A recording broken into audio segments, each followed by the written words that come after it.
সাক্ষাৎ ধরিত্রেণ সমস্ত শাস্ত্রই রূপতথা ভাবগত এব সত্যি। তো এখানেও বলছি নিখিল বিশ্ব ব্রহ্মাণ্ডের সকল শাস্ত্র ভগবানের অভিন্ন বিগ্রহ রূপে গুরুদেবকে বর্ণনা করা হয়েছে। তিনি হচ্ছেন ব্রহ্মার 4 পুত্র, সনক, সনাতন, সনন্দন এবং সনত কুমার। এই 4 কুমার সম্প্রদায় বলা হয়। এনাদের ভগবান তিনি দান করলেন হচ্ছে ভেদাভেদবাদ বা দ্বৈত অদ্বৈতবাদ। ধ্রুব মহারাজ,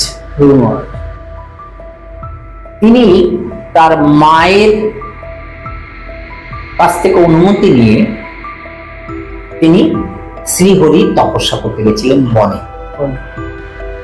দেবতারা তাকে বিভিন্ন ধরনের পরীক্ষা করেছেন, পশু পাখি রূপ ধারণ করে তারা ভয় দেওয়ার চেষ্টা করেছে, কিন্তু জড়িয়ে ধরে বলছে আমার হরি কোথায়।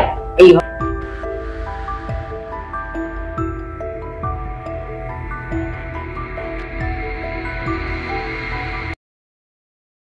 প্রথমে প্রণাম এবং স্বাগত জানাই আপনাকে আমাদের চ্যানেলে। তো আজকে যে বিষয়টি নিয়ে আমরা আলোচনা করতে চাইছি, তো এই বিষয়টির উপর প্রশ্ন আশা করি যারা আধ্যাত্মিক বিষয় নিয়ে চর্চা করেন প্রত্যেকের মনেই আছে। বিষয়টি হলো সদ্গুরু কে? এই সদ্গুরুকে আমরা কিভাবে নির্বাচন করব?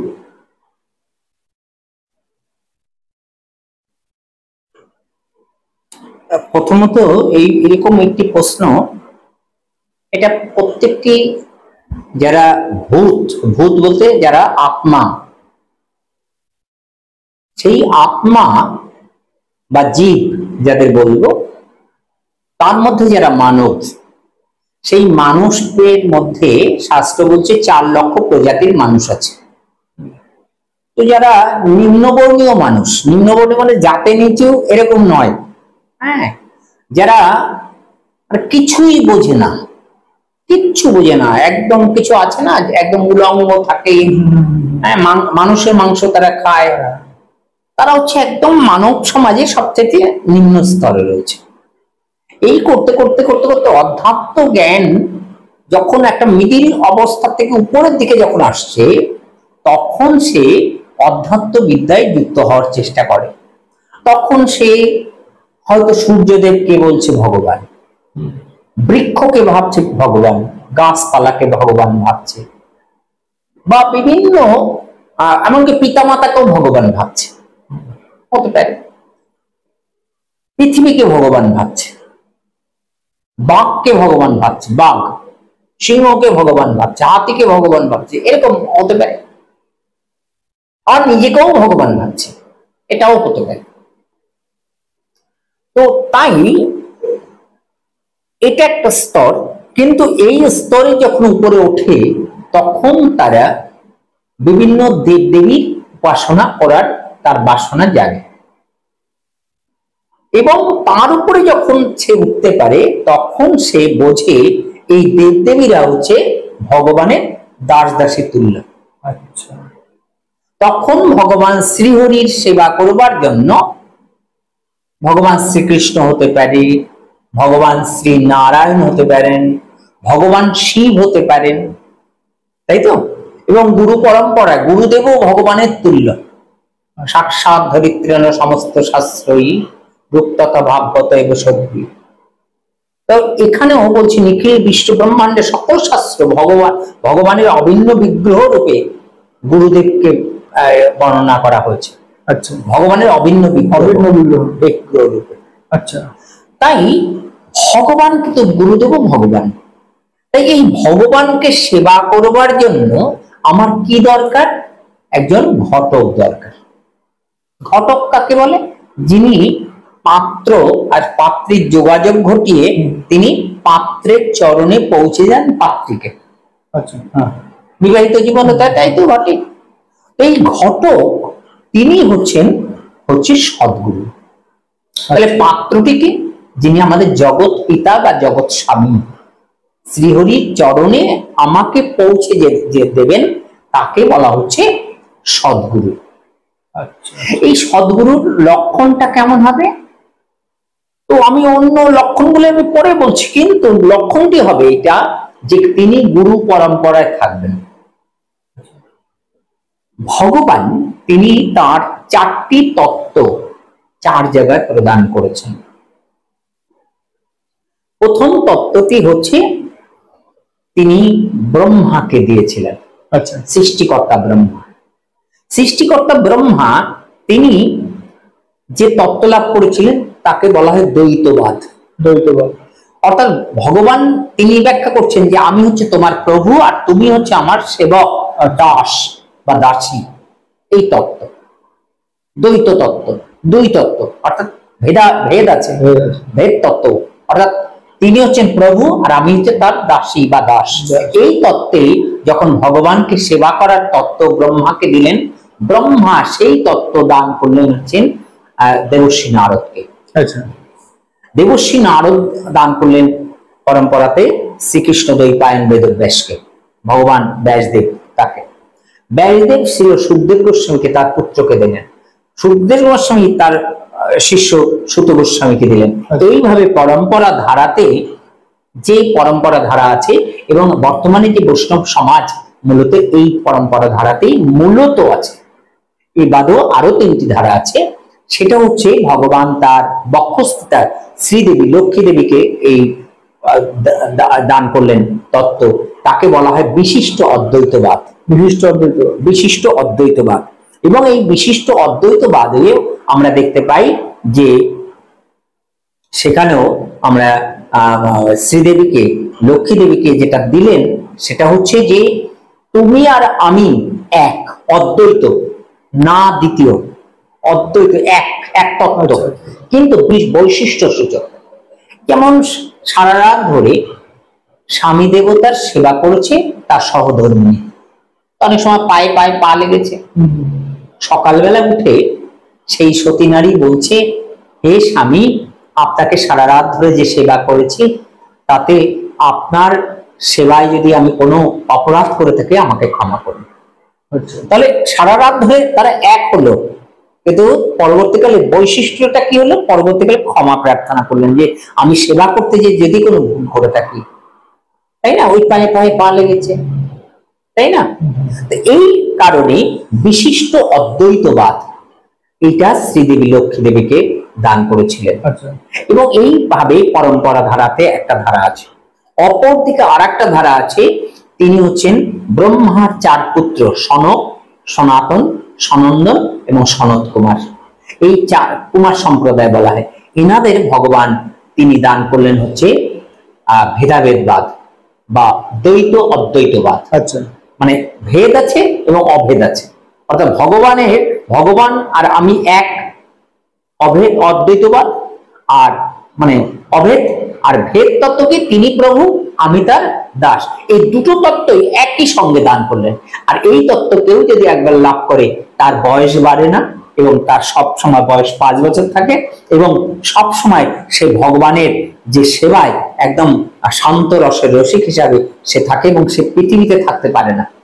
সে ব্রহ্মলোকের নিচে তপলোকে সে অবস্থান করে।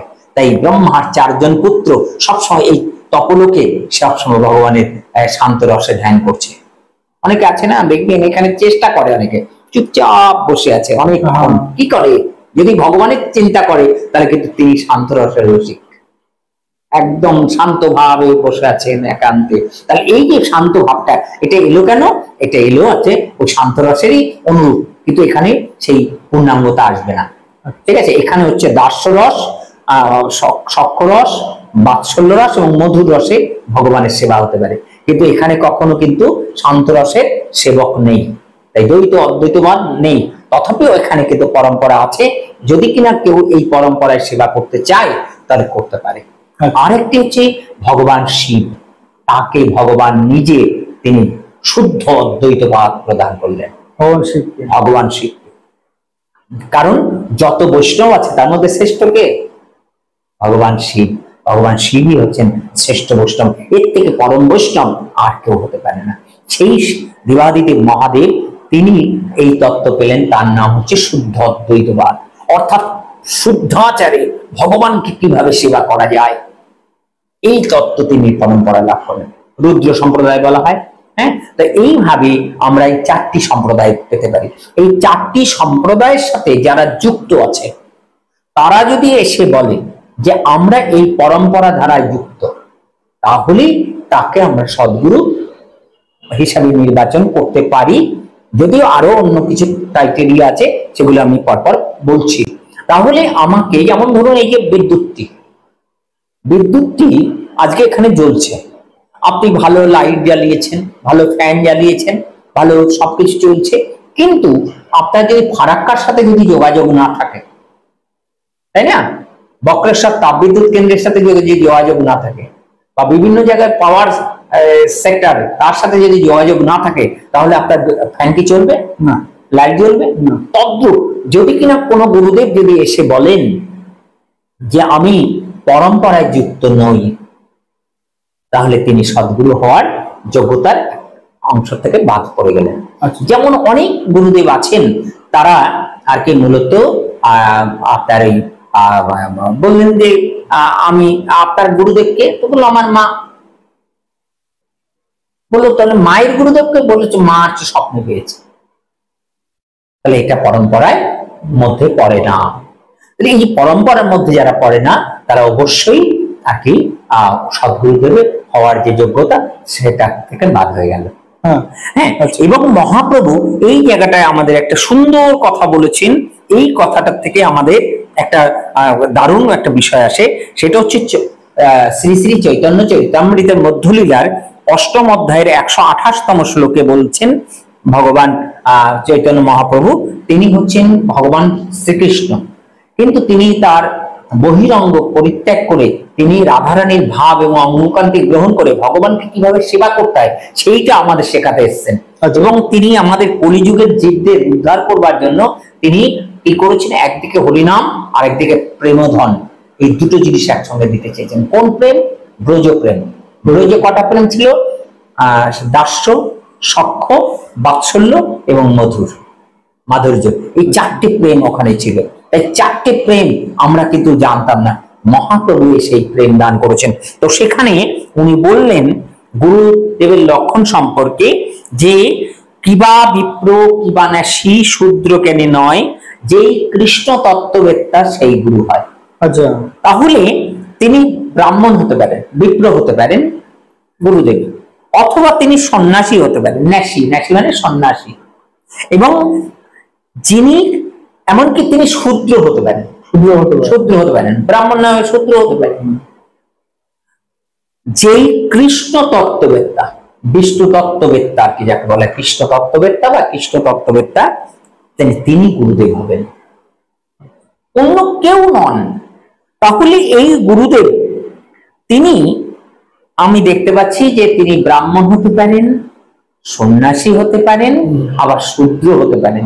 যিনি কৃষ্ণ তত্ত্ববেত্তা তাকে গুরু বলে মান্য করতে হবে। তাই আমাদের এখানে কিন্তু খুব সতর্কভাবে গুরু চয়নের ব্যাপার রয়েছে। দ্বিতীয়ত আরেকটি কথা বলবো যে গুরুদেব করকমের। গুরুদেব সাধারণত আমাদের পথ প্রদর্শক গুরু। গুরুদেবের মধ্যে কি প্রকারভেদ রয়েছে? হ্যাঁ, আমি এখনই উদাহরণ দিলে সুন্দর করে বোঝা যাবে। পথ প্রদর্শক গুরু, তারপরে হচ্ছে শিক্ষা গুরু, এবং তারপরে হচ্ছে দীক্ষা গুরু। এবং এই যে গুরুদেব, তো এই পথ প্রদর্শক গুরুকে, পথ প্রদর্শক গুরু হচ্ছেন যিনি আমাকে হাত ধরে আমাকে ভগবানের সান্নিধ্যে যাওয়ার জন্য পথ দেখিয়ে দেন। আচ্ছা, আমি কিছুই জানি না, তো তিনি আর কি আমাকে বোঝালেন তোমার এটা করা উচিত। এই যে পথ ধরে এগিয়ে দেওয়া, তাকে বলা হয় পথ প্রদর্শক গুরু। আজকে আপনি এখানে এই ইউটিউব এই চ্যানেলটি চালাচ্ছেন, তো আপনার কেউ না কেউ গুরুদেব আছে, এটা জড়জাগতিক শিক্ষা, কিন্তু এটা কিন্তু আপনাকে কেউ না কেউ এই পথটা দেখিয়েছে যে এটা তুমি করতে পারো। হ্যাঁ, এইভাবে তো সেখানে দাঁড়িয়ে এই পথ প্রদর্শক গুরু, হ্যাঁ, তিনি কিন্তু আমাদের কোনো না কোনো ধামে নিয়ে যান, বা কোনো না কোনো গুরুদেবের কাছে নিয়ে যান, বা কোনো না কোনো মন্দিরে নিয়ে যান। হ্যাঁ, এবং বা তিনি কোনো পরামর্শের মাধ্যমে আমাদের পথ প্রদর্শন করেন। এরপরে হচ্ছে শিক্ষাগুরু। আচ্ছা, এই শিক্ষাগুরু কারা? শিক্ষাগুরুর প্রথম শিক্ষাগুরু হচ্ছেন মা। মা মা মাতৃগর্ভে আমরা যখন থাকি তখন 70 দিন, 70 দিন বলতে কত সপ্তাহ? 10 সপ্তাহ। 10 সপ্তাহ। 10 সপ্তাহের সন্তান হিসেবে সামান্য একটা মাথা হয়েছে, একটু লেজ আছে, হাত দুটো সামান্য দেখা যাচ্ছে, পা দুটো সামান্য দেখা যাচ্ছে, তো এই ব্যাঙাচির মতন দেখতে। ওই সময় মায়ের ভাষা মনে রাখতে পারে, ওই সময় থেকে। আচ্ছা, এবং সে স্বরবর্ণকে আলাদা করতে পারে। আচ্ছা, বিজ্ঞানীরা আবিষ্কার করেছে এর মধ্যে। এবং যদিও আমাদের শাস্ত্রে বহুদিন আগের থেকে বলছে যে সন্তানরা মাতৃগর্ভে বসে শিক্ষা লাভ করে, শাস্ত্র তো আমাদের একদম পরিষ্কার করে বলেছে। সেটাকে আনুষ্ঠানিকভাবে বিজ্ঞানসম্মত ভাবে আবিষ্কার করেছে লন্ডনের একটা পত্রিকায় দেখছিলাম, 13 সালে এটা বেরিয়েছিল। হ্যাঁ, তাই আমাদের এখানে খেয়াল করতে হবে যে ওই সন্তান ওই মায়ের কাছ থেকে ওই শিক্ষা লাভ করতে শুরু করে। তাই ওই সময় বাবা মায়ের উচিত নয়, বা মাকে এমন কোনো পরিবেশ বিলং করা উচিত নয় যেখানে দাঁড়িয়ে মানে মন্দ যে পরিবেশ সেই পরিবেশে যুক্ত হয়। হ্যাঁ, ভাগবতীয় পরিবেশেই থাকা উচিত। হ্যাঁ, কারণ আমাদের শাস্ত্র বলছে কৃষ্ণ ভজিবার তার সংসারে আইনু মিছা মায়ায় বদ্ধ হয়ে বৃক্ষ সম হইনু। তাই আমার কাজ হচ্ছে, আমি আত্মা স্বরূপ হই কৃষ্ণের নিত্যদাস। আমি কৃষ্ণের যদি নিত্যদাস হই তাহলে আমার প্রথম কাজ হচ্ছে আমি কি করব, আমি যত তাড়াতাড়ি পারি কৃষ্ণ সেবা শিখব। তাই মা যদি কৃষ্ণ সেবিকা হন তাহলে সেখান থেকে আমার শিক্ষাটা লাভ হলো। এবং যখন আমি ভূমিষ্ঠ হলাম তারপরে আমার ষষ্ঠী পুজো হলো, তারপর হচ্ছে আমার কি ইয়ে হলো আর কি, ওটাকে কি বলে যে তোমার প্রসাদ পাওয়া 7 মাসে, ওটাকে কি বলে অন্নপ্রাশন। অন্নপ্রাশন হলো, এবং অন্নপ্রাশনে কি করা উচিত? ভগবানের প্রসাদ মুখে নেওয়া উচিত। এবং তারপরে তোমার কি আমাদের গুরুগৃহে যাওয়া উচিত। এখন তো গুরুগৃহ বলতে বোঝায় স্কুল, বিদ্যালয়, তাই না, কলেজ, কিন্তু অ্যাকচুয়ালি গুরুগৃহেই যাওয়া উচিত আমাদের। কখনো এই প্রচলিত স্কুলগুলিকে গুরুগৃহ পরিণত করা উচিত। কারণ আমাদের এখানে বৈদিক শিক্ষা শুধু নয়, ভাগবতীয় শিক্ষা দেওয়া দরকার। ভক্তি যুগের যে শিক্ষা, হ্যাঁ, ভাগবতীয় শিক্ষা, এটা দেওয়া দরকার। এবং সেই শিক্ষার মাধ্যমে আমরা প্রকৃত ইয়ে হতে পারি। আমাদের এখানে বহু মানুষ আছে যারা আজকে বড় বড় বিজ্ঞানী ছিল তৎকালীন সময়। হ্যাঁ, বড় বড় অঙ্কবিদ ছিলেন যারা সারা পৃথিবীতে আজকে তারা সমৃদ্ধশালী, এবং আমাদের দেশেরই মুনি ঋষি তারা এই বিরাট বিরাট ওষুধপত্র আবিষ্কার করেছেন, আমাদের শাস্ত্রে আছে, এবং যা সারা পৃথিবীতে আজকে আলোচিত বিষয়। এবং সারা পৃথিবীর বিজ্ঞানীরা, অতীত দিনের বিজ্ঞানীরা যা আবিষ্কার করেছে, যদি দেখা যায় 100টার মধ্যে 99.99 তাহলে ভারতবর্ষ। আচ্ছা, হ্যাঁ, যখন আমাদের বেদ এখানে পড়ানো হচ্ছে বা বেদ আমাদের চর্চা হচ্ছে, তখন আমেরিকার মানুষ বর্ণ ছিল, কিচ্ছু জানতো না, ভালো করে বুঝতে হবে। তাহলে সুতরাং আমাদের এই দেশটি হচ্ছে সম্পূর্ণভাবে আমাদের শিক্ষার জায়গা। তাই এই শিক্ষার ক্ষেত্রে একটি প্রশ্ন উঠতে পারে, সেটা হচ্ছে শিক্ষা আগে না দীক্ষা আগে? তো অ্যাকচুয়ালি আমাদের শিক্ষা আগে। কিন্তু দেখবেন কোন কোন সম্প্রদায় আছে দীক্ষা দিয়ে তারপরে শিক্ষা দেয়। এই দীক্ষা কি আগে হতে পারে? হ্যাঁ, হতে পারে। আমরা দেখতে পাই যে ভগবান শ্রীকৃষ্ণ যখন তিনি দ্বারকা থেকে তার শ্রী বৃন্দাবন থেকে যখন তিনি গোকুল থেকে তিনি যখন তাত অপুরের রথে করে তিনি যখন মথুরাতে এলেন কংসবধের জন্য, কংসবধ করার পরেই যখন দাদু উগ্রসেনকে রাজা করলেন এবং বসুদেব মুক্ত হলো, দেবকী মুক্ত হলেন, এবং সেই পুত্রদেব তখন তিনি দীক্ষা শিক্ষার জন্য তিনি গর্গাচার্য মুনির কাছে গেলেন। আচ্ছা, গর্গাচার্য মুনি বললেন, বসুদেব, তোমার পুত্রদের যে সময় শিক্ষা লাভের দরকার ছিল সেই সময়টা বেরিয়ে গেছে। আচ্ছা, তোমার পুত্রটা এখন বেশ বড় হয়ে গেছে, 9-10 বছর বয়স হয়ে গেছে, 11 বছর বয়স হয়ে গেছে। সুতরাং এই সময় আমি তোমার পুত্রদের আমি দীক্ষা প্রদান করছি। নরসুন্দরের কাছে যে মাথা মুন্ডন করে শিখা রেখে আর কি দীক্ষা গ্রহণ করলেন। আচ্ছা, বললেন আমি দীক্ষা দিচ্ছি, কিন্তু এই সময় তুমি যদি আর কি এদের গৃহে নিয়ে যাও, রাজপ্রাসাদে নিয়ে যাও, তাহলে এই দীক্ষার বীজ আর থাকবে না। কি করতে হবে? এই অবস্থাতেই তাদের শিক্ষাগুরুর কাছে যেতে হবে।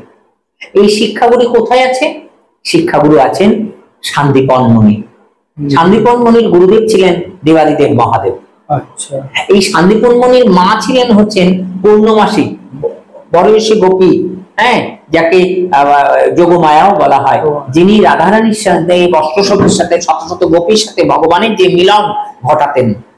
আচ্ছা, যিনি ভগবানের বহিরঙ্গা শক্তি, হ্যাঁ, সেই বহিরঙ্গাকে মায়া শক্তি বলা হয়, মায়া শক্তি আরেকটা হচ্ছে যোগমায়া। হ্যাঁ, যাই হোক, তো সেই পূর্ণমাসীর পুত্রই হচ্ছে শান্তিপন মুনি। আচ্ছা, এই শান্তিপন মুনি 64 দিনে 64 খানা শিক্ষা দুই ভাইকে দিয়েছিল, 64 খানা শিক্ষা দিয়েছিল। তো সেই শিক্ষা এর দ্বারা প্রমাণিত হয় যে আসলে শিক্ষা আগে দীক্ষা পরে। কিন্তু ভগবানের কেন দীক্ষা আগে হয়েছিল? কারণ তার বয়স হয়ে গেছিল, তাই দীক্ষা আগে দিয়ে পরে শিক্ষা দেওয়া হয়েছিল। কিন্তু কেউ যদি দীক্ষা নিয়ে কেউ যদি গৃহে যায় এবং সে যদি গৃহমেধি আচরণ করে, তাহলে তার বীজ মন্ত্র ক্ষণকালের মধ্যে তার ভ্যানিশ হয়ে যায়। আচ্ছা, হ্যাঁ, যেমন অনেক সময় আমরা করি না, ওই ছোলা বা কোনো কিছু যদি আমরা কাঁচা ছোলা রেখে দিই, কিছুদিন পরে ওটা পোকায় খেয়ে দেয়। আমাদের বাড়িতেও যদি আমরা দীক্ষা নিয়ে আমরা যদি শিক্ষা গ্রহণ না করে যদি ওই বীজ আমরা যদি ইয়ে করি, মানে রেখে দেই, তাহলে কিছুদিনের পরেই ওটা আমাদের মনের মধ্যে অনেক পোকা আছে, তো সেই পোকাগুলি ওগুলিকে ধ্বংস করে দেয়। কাম, ক্রোধ, লোভ, মোহ, মদ, মাৎসর্য সর্বরূপ ওকে ধ্বংস করে দেয়।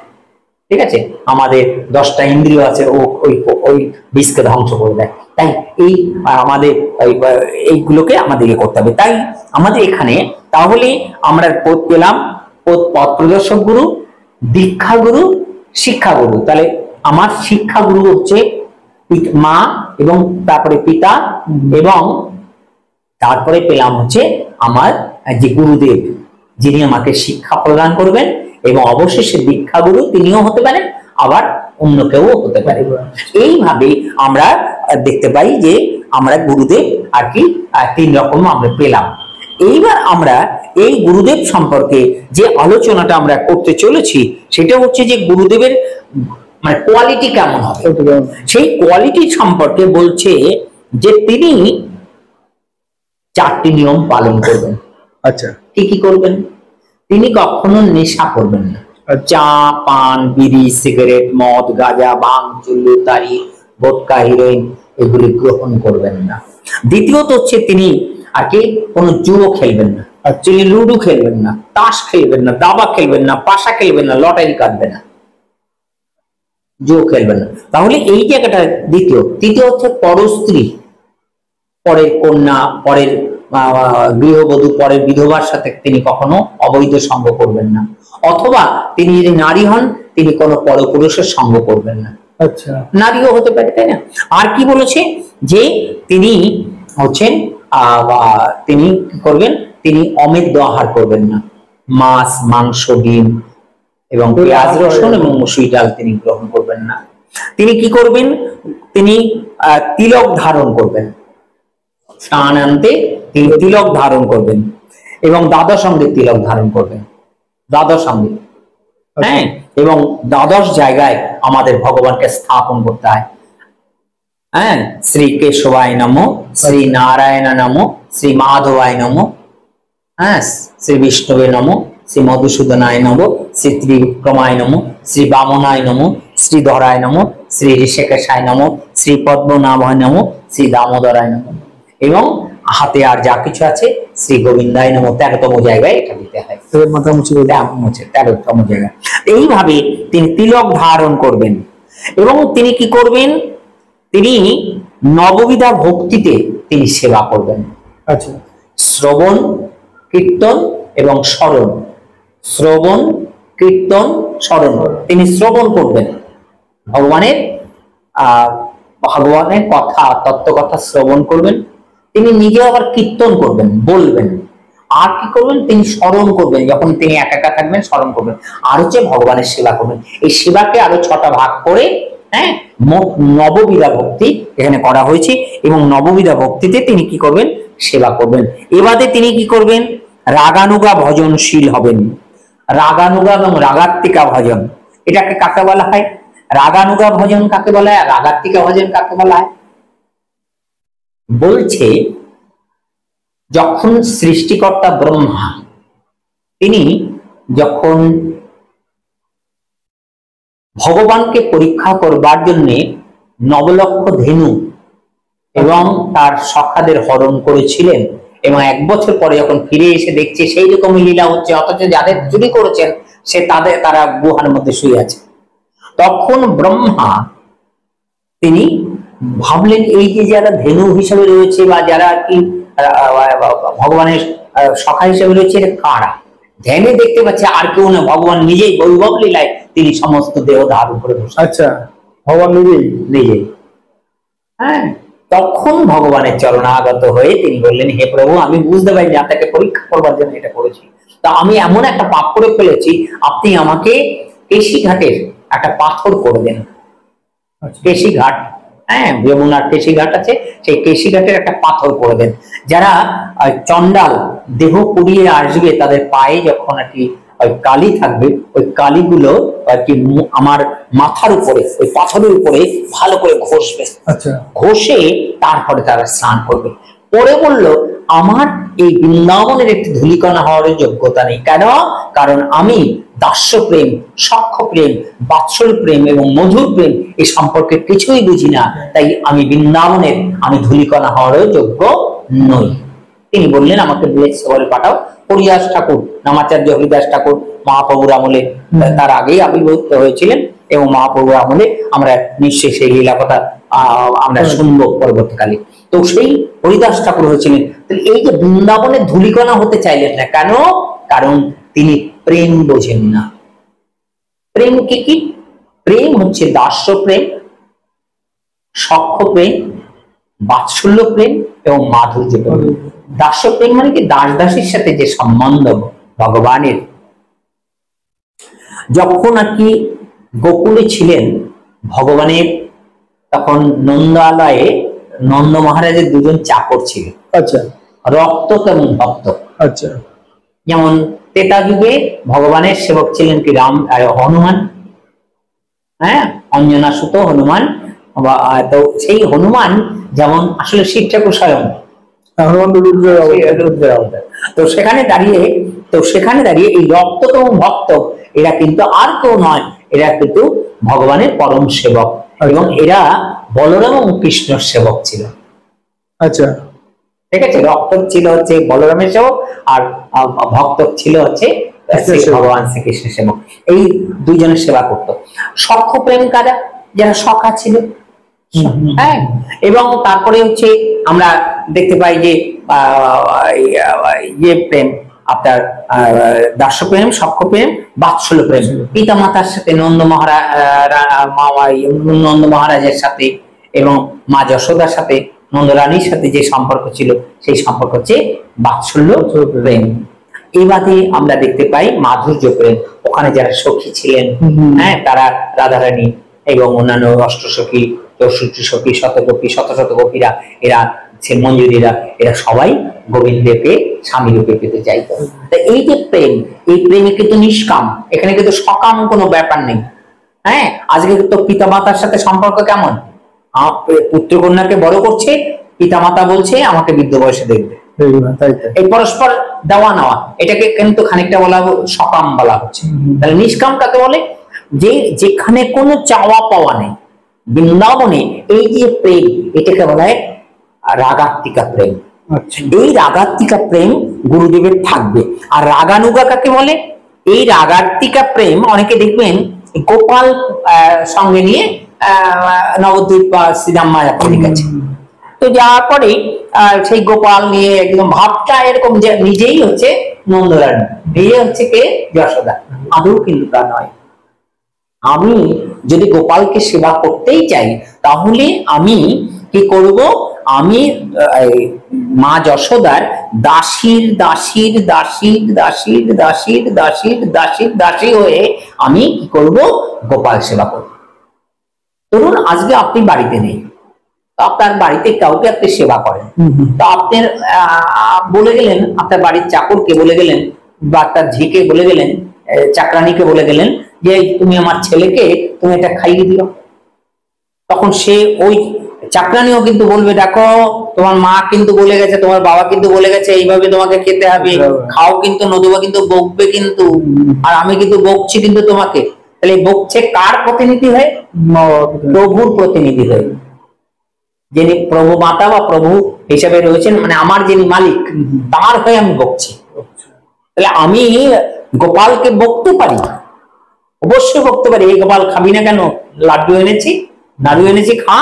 হ্যাঁ, কিন্তু আমি কিন্তু যশোদা নই, আমি নন্দ মহারাজ নই। এই যে নন্দ মহারাজ নই বা যশোদা নই, আমি হচ্ছে তাদের দাসী দাসী দাসী দাসী দাসী। এই যে তত্ত্বটা মহাপ্রভু শ্রী রূপ গোস্বামীকে দান করলেন। রূপ গোস্বামীর পরম্পরা ধারাতে যাচ্ছে, তাকে বলা হয় রাগানুগা ভক্তি। এই রাগাত্মিকা হচ্ছে একদম বৃন্দাবনে যে প্রেম ছিল সেই সেবা, তাকে রাগাত্মিকা বলা হয়। আর রাগানুগা হচ্ছে তাদের দাসী দাসী দাসী হিসাবে আমরা যখন ভগবানকে সেবা করবো, আচ্ছা, তাকে বলা হয় রাগানুগা। এই রাগানুগা ভক্তি বা রাগাত্মিকা ভক্তির তার তিনি অনুসারী হবেন সেই গুরুদেব। আর কি হবেন, তিনি একাদশী পালন করবেন। একাদশী কি জিনিস? একাদশী হচ্ছে একবার ভগবান শ্রীকৃষ্ণ, তিনি ভগবান শ্রী নারায়ণ, হ্যাঁ, শ্রীকৃষ্ণ যখন বৈকুণ্ঠে থাকেন তখন ভগবান নারায়ণ রূপে থাকেন, চতুর্ভুজ মূর্তে থাকে, এবং উনি ছিলেন সকল জীবের আশ্রয়স্থল। দেখবেন বিবাহের সময়, শ্রাদ্ধের সময়, বিভিন্ন ষোড়শ সংস্কারের সময় দেখবেন ভগবান নারায়ণের অবস্থান থাকে, অথবা কিন্তু সেই অনুষ্ঠান হয় না। তো নারায়ণ তিনি আর কি ধর্মরাজ যমের সাথে দেখা করতে গেছিলেন, এবং একাদশ আপনার এই যখন আর কি বিভিন্ন আলোচনা হচ্ছে, সেই সময় দেখতে পাচ্ছে যে ধর্মরাজ যমের ওই যম লোক থেকে চিৎকার, উচ্চস্বরে হচ্ছে চিৎকার। তো বলছে কি ব্যাপার ধর্মরাজ? তখন বললো যারা আর কি পাপ করেছে তাদের শাস্তি হচ্ছে। তখন ভগবান তিনি বলছে চলো না একটু দেখি ধর্মরাজ। তখন যে গেছে অমনি সবাই ভগবানকে দেখে, ভগবান ওই কষ্ট পাচ্ছে, ভগবানের নাম করেছে, আর ভগবানের নাম একবার মুখে যদি কেউ নেয় তার কি আর কোনো কষ্ট থাকে? তারা সবাই বৈকুণ্ঠে চলে গেছে, একদম উঠতে উঠতে চলে গেছে। হ্যাঁ, তো সেখানে দাঁড়িয়ে ভেবেছে ধর্মরাজ এবং যমদূতরা যে আসলে ভগবানের নাম নিয়েছে তো তাই চলে গেছে, আবার কত আসামি আসবে, আমরা তাকে শাস্তি দেবো। ভগবানও চলে গেছেন বৈকুণ্ঠে। পরবর্তীকালে তার কিছুদিন পরে আমরা দেখতে পাই ধর্মরাজ যম এবং পাপ পুরুষ যে উপস্থিত বৈকুণ্ঠে, যে ভগবানকে বাদিকে রেখে প্রণাম করেছে। ভগবান বলছে কি ব্যাপার, তোমরা এখানে কেন, তোমাদের কাজ নেই? বলছি প্রভু আমাদের কাজ নেই। বলছে কেন? তো বলছে আপনি যেদিনকে গেছিলেন আমার ধর্মসভায়, সেদিনকে আর কি ওই যে ওই যারা আপনার পাপাত্মা যারা, তারা আর কি আপনার নাম করেছিল, চলে গেছে। এখন যত আসামিদের ধরে আনছি, আত্মাদের ধরে আনছি, পাপীদের ধরে আনছি, তারা প্রত্যেকেই আর কি আপনার নাম যেই করছে অমনি বৈকুণ্ঠে চলে আসছে। সেই সময় ভগবান বললেন পাপ পুরুষকে, এই পাপ পুরুষ তুমি প্রতিপদে তুমি আর কি কুমড়োর মধ্যে থাকবে। আচ্ছা, দ্বিতীয়াতে বৃহতির মধ্যে থাকবে, তৃতীয়াতে পটল, চতুর্থীতে মূলা, পঞ্চমীতে বেল, ষষ্ঠীতে নিম, সপ্তমীতে তাল, অষ্টমীতে নারকেল, নবমীতে লাউ, দশমীতে কলমি শাক। কলমি শাকের মধ্যে একাদশীর দিন ধান, গম, জব, ভুট্টা, সরিষা, তিল এবং যত রকম ডাল, সিম, সোয়াবিন এর মধ্যে তুমি অবস্থান করবে।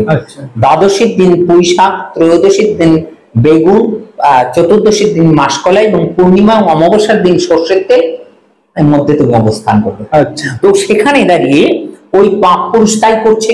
একাদশীর দিন সবচেয়ে বেশি নির্দেশ রয়েছে ধান, গম, জব, ভুট্টা, সরিষা, তিল, যত রকম ডাল, সিম, সোয়াবিন। তো এই একাদশীর দিন যে এটা ভক্ষণ করবে এবং এই তিথি অনুযায়ী যেদিনকে যে জায়গা পাপ পুরুষ অবস্থান করছে যদি করে, তাহলে সে নরক যন্ত্রণা ভোগ করবে, যতই সে হরিনাম করুক না কেন নরক যন্ত্রণা ভোগ করবে। এই যে আমরা হসপিটালে যাই, আমরা যদি এইগুলোকে সঠিকভাবে পালন করে যদি খাদ্যাভ্যাস গড়ে তুলতে পারি, তাহলে আমাদের অর্ধেক রোগী এখান থেকে মুক্ত হয়ে যেতে পারে। তাই আমাদের এটা কর্তব্য যে আমরা খাদ্যাভ্যাসটা শাস্ত্রসম্মত ভাবে যদি করে নিতে পারি। যাই হোক, তো সেখানে দাঁড়িয়ে গুরুদেব যিনি হবেন তিনি একাদশী পালন করবেন, বোঝা যাচ্ছে কথাটা? একাদশী পালন করবেন যত ভাবে। আর কি করবেন? তিনি নিত্য গোবিন্দ সেবায় যুক্ত থাকবেন। হ্যাঁ, নিত্য গোবিন্দ সেবায় যুক্ত থাকবেন। ভোরবেলা উঠবেন, 3টে থেকে 3:30 স্নান করবেন, তিনি 4টে উঠে গুরুদেবকে প্রণাম করে তিনি 4:30 মঙ্গল আরতি করবেন। তার আগে বাল্যভোগ, গোপালকে বাল্যভোগ দেবেন মাখন মিশ্রি দিয়ে, এবং তিনি মঙ্গল আরতি করে পরবর্তীকালে তিনি কি করবেন? তুলসী আরতি করবেন এবং অবশেষে জপে বসবেন। পরবর্তীকালে তিনি আবার সকালবেলায় দর্শন আরতি করে গুরু বন্দনায় যাবেন। এবং 8টার সময় তিনি কি করবেন? তিনি একটি ভাগবত কথার মধ্যে যাবেন। এবং 9টার সময় ভগবানকে ভোগ লাগিয়ে প্রসাদ পেয়ে বিভিন্ন কর্মে তিনি চলে যাবেন। আবার দুপুর মধ্যাহ্নে তিনি কি করবেন? আবার ভগবানকে ভোগ লাগাবেন এবং সেখানে ভগবানকে ভোগ লাগিয়ে ভগবানকে বিশ্রাম দিল এবং অবশেষে সেই প্রসাদ নিজেরা পেয়ে তারা বিশ্রামে যাবেন। বিকাল 4টের সময় ভগবানকে আবার জাগ্রত করে ঠান্ডা ভোগ, ঘোল হতে পারে, ফল হতে পারে, এই ধরনের এগুলো দেওয়া। এবং অবশেষে আমরা দেখতে পাই যে ভগবান আপনার সন্ধ্যাবেলা সন্ধ্যারতির পরে হচ্ছে আবার শ্রীমদ ভগবত গীতা পাঠ এবং রাত্রিবেলা ভগবানকে ভোগ লাগিয়ে আবার ভগবানকে বিশ্রাম দিয়ে নিজের একটু প্রসাদ পেয়ে ঘুমিয়ে পড়া। এই যে নিত্যকর্ম, এই নিত্যকর্মে তারা যুক্ত থাকবেন গুরুদেব নিজে। ঠিক আছে? আর কি? তিনি নিত্যকর্ম পালন করবেন এবং তিনি সকল বৈষ্ণব আচার বা কর্ম পালন করবেন। সমস্ত বৈষ্ণব আচার এবং কর্ম পালন করবেন এবং যিনি সবসময় শিষ্যের উন্নতি ভাববেন। এবং তার চরিত্রটা কেমন হবে? হ্যাঁ, মন্ত্রমুক্ত বলিতে লিখিত ভাবে যেটা পাওয়া যায়, তার যার বংশ পাতিত্যাদি দোষীন। অর্থাৎ এখানে ইঙ্গিতই করে দিল যিনি অবশ্যই তিনি হতে পারেন যে কোনো সম্প্রদায়, কিন্তু পাতিত্যাদি দোষীন, পতিত হননি। আমি বুঝাতে পারলাম? আচ্ছা, আর কি? যিনি স্বয়ং পাতিত্যাদি দোষীন, স্বীয় বিহিত আচার্যে নিরত, আশ্রমী। আশ্রমী মানে যিনি গৃহী। তো অনেক গুরুদেব আছেন তিনি তো বিবাহই করেননি, তাহলে তার কাছে আমি দীক্ষা নেবো কেমন করে? তার তো বীজ থাকবে না। বলছে যে তার কাছে বীজ থাকবে যদি কিনা তিনি যদি আশ্রমী বা গৃহী হন। তাহলে গৃহী হওয়ার শর্ত আরো কিছু আছে। গৃহস্থ হলেই মানে বিবাহিত হলেই তিনি গৃহস্থ, এরকম নাও হতে পারে। আচ্ছা, মানে বীজ মন্ত্র প্রদান করতে পারবেন একমাত্র আশ্রমী বা গৃহী। যে অর্থাৎ যারা বিবাহিত, যারা বিবাহিত নয় তাহলে তো আল্লাহ তো দীক্ষা দেয়, তাহলে কিভাবে হতে পারে? বলছে যারা আর কি মূলত আর কি আপনার গোশালা যাদের আশ্রমে আছে, গোশালা আছে, হ্যাঁ, মঠ মন্দিরে আছে না গোশালা, এই গোশালায় যাদের গো মাতার সেবা চলে না, তারা কিন্তু আর অথচ ব্রহ্মচারী, তারা কিন্তু দীক্ষা দেওয়ার যোগ্যতা তাদের নেই। মঠে বা মন্দিরে মানে মঠগুলোতে দীক্ষা দেওয়া হয়, হ্যাঁ, তো সেখানে গোশালা থাকতে হবে, গোশালা থাকতেই হবে, নতুবা হবে। এবার বোঝা যাচ্ছে কথাটা? আচ্ছা, অথবা তিনি বিবাহিত জীবনে থাকবেন। আচ্ছা, আর কি বলেছে? তিনি ক্রোধহীন হবেন। আচ্ছা, হ্যাঁ, তিনি বেদবিদ হবেন, তিনি বেদজ্ঞ হবেন, তিনি সর্বশাস্ত্রজ্ঞ হবেন। আচ্ছা, তার কিন্তু এখানকার মায়া শাস্ত্র তাকে জানতে হবে। মায়া শাস্ত্র না জানলে শিষ্য তো সেই মায়া শাস্ত্রের মধ্যেই পতিত রয়েছে। সেই যিনি পতিত হয়ে রয়েছেন, তাই মায়া শাস্ত্রে যদি গুরুদেব না জানে তিনি সেখান থেকে উদ্ধার করবে, তাই না? তাই বলেছি সর্বশাস্ত্রজ্ঞ হতে হবে, তিনি শ্রদ্ধাবান হবেন, তিনি অসহায়হীন হবেন, তিনি প্রিয়বাদী হবেন, তিনি প্রিয় দর্শন হবেন, তিনি কালো হতে পারেন, সাদা হতে পারেন, কিন্তু তিনি দেখতে সুন্দর হবেন, যিনি ব্রহ্মচর্য পালন করেন, বীর্যবান, তাকে কালো হোক বা সাদা হোক তাকে দেখতেই আলাদা হয়, তাই না? এটা আর কি বলেছে, তিনি শুচি হবেন, সবচেয়ে পবিত্রতা।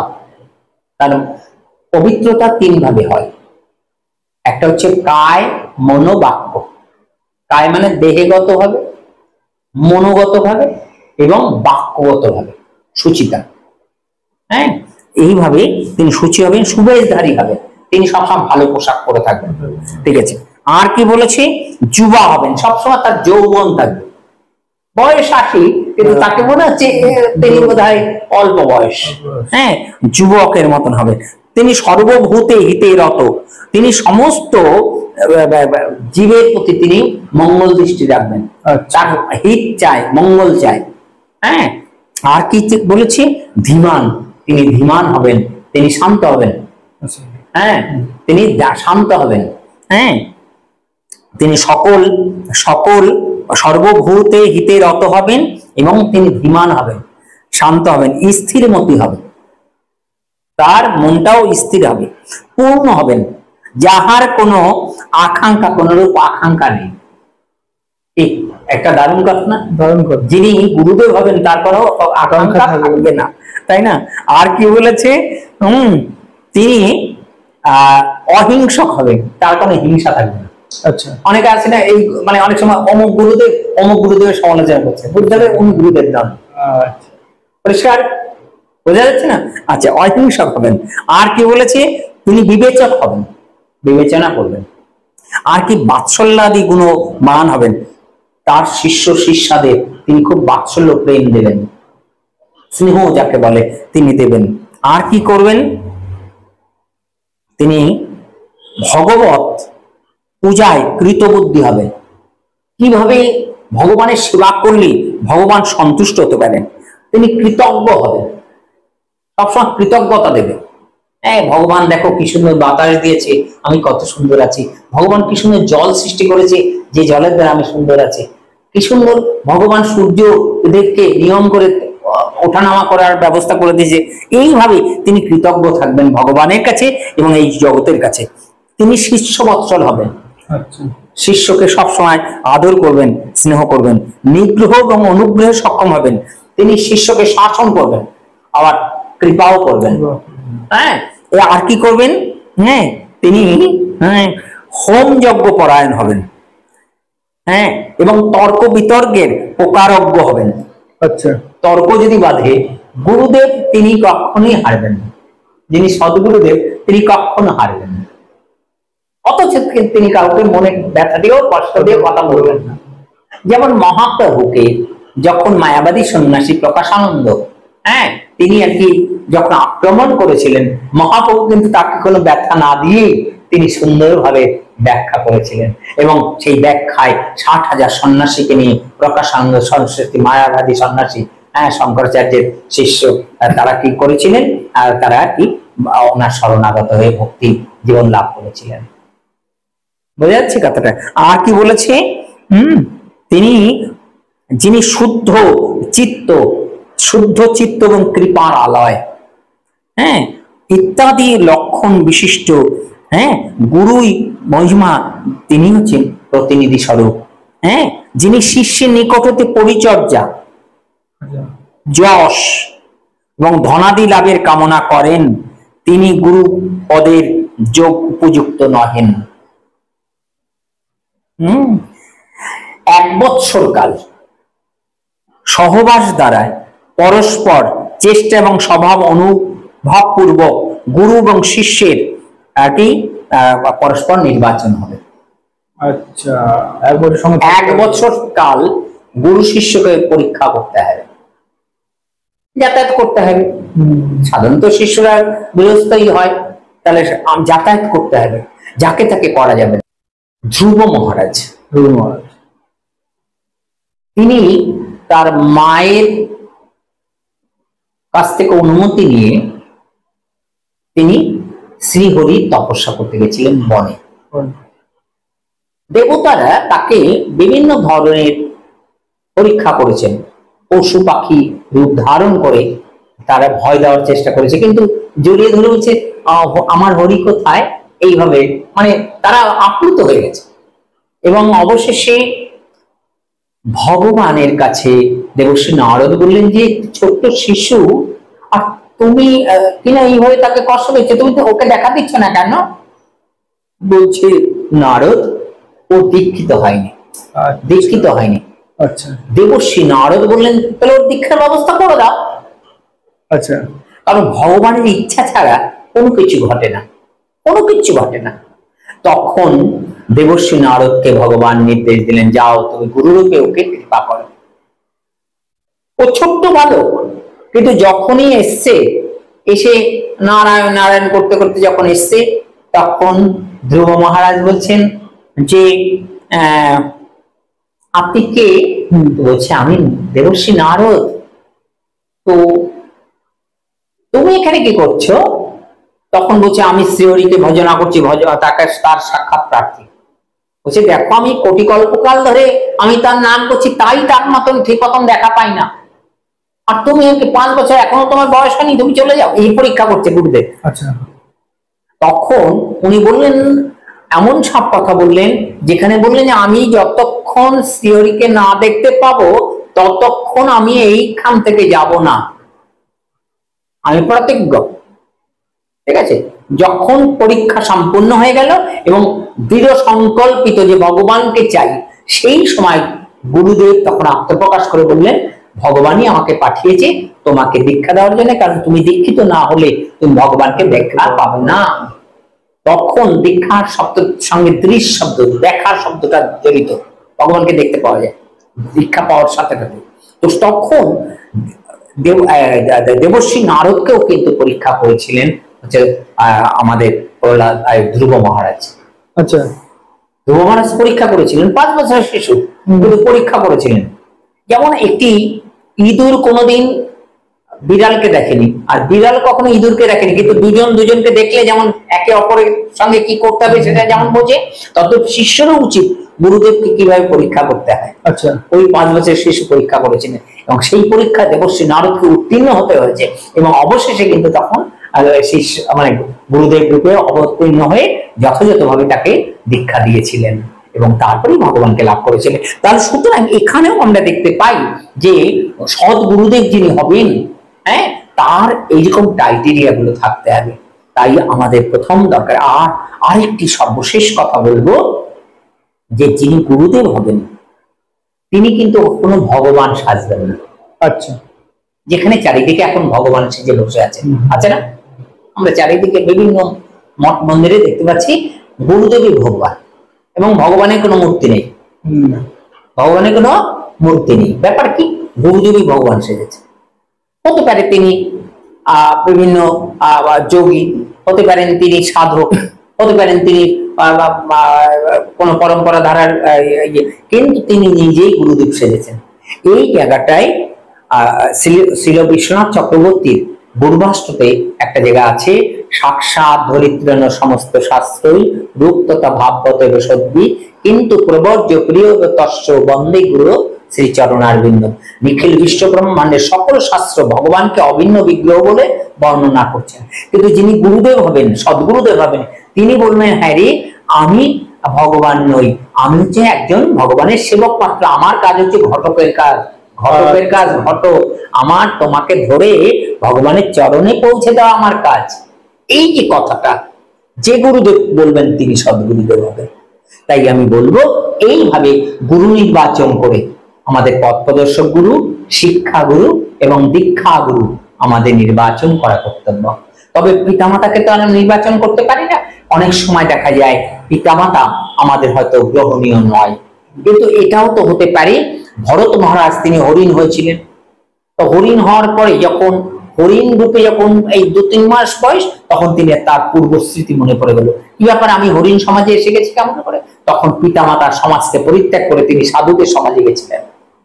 সাধুরা কিছুদিন অপেক্ষা করতে হয়েছিল কারণ তাকে বুঝে নিতে, যখন বুঝলেন যে গত জন্মে কোনো মহাত্মা তিনি একটি হরিণের কথা ভাবতে ভাবতে হরিণ দেহ প্রাপ্ত হয়েছে, তখন তারা ভরত মহারাজকে সেবা করেছিল। তখন সেখানে দাঁড়িয়ে তখন পিতামাতাকে পরিত্যাগ করা যেতে পারে যারা শ্রীহরি বিদ্বেষী, ভগবান বিদ্বেষী, যারা ভগবানের সেবার সাথে কোনো মতেই যুক্ত হবে না, তাহলে তাদের সেই সমাজকে পরিত্যাগ করে আমি সাধুগুরু বৈষ্ণবের সমাজে চলে যেতে পারি। এইভাবে আমরা অনেক সময় কিন্তু করতে পারি। সুতরাং এই জায়গাটাই আমাদের কিন্তু খুবই করণীয় ধ্যান দিব। ঠিক আছে, তাহলে আমরা সদ্গুরু সম্পর্কে আজকে যে আলোচনা করলাম, আমি আশা করি এই আলোচনাটা নিশ্চয়ই জগৎ কল্যাণের কাজে লাগবে।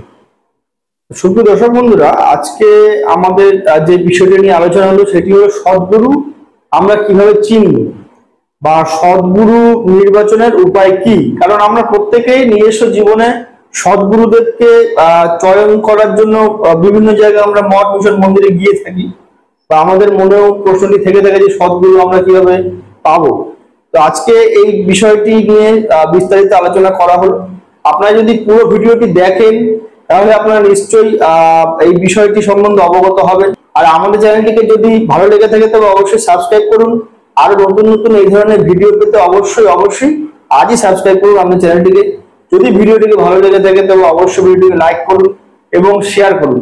আর আপনার যদি কোনো মতামত থেকে থাকে তবে অবশ্যই কমেন্ট বক্সে কমেন্ট করে জানান, কারণ আপনাদের মতামত অনুযায়ী আমরা আগামী দিনে আমাদের ভিডিওগুলি করার চেষ্টা করব। তো আজকের মতন এপিসোড এই পর্যন্তই। দেখা হবে আবার নতুন কোনো বিষয় নিয়ে নতুন কোনো এপিসোডে। নমস্কার।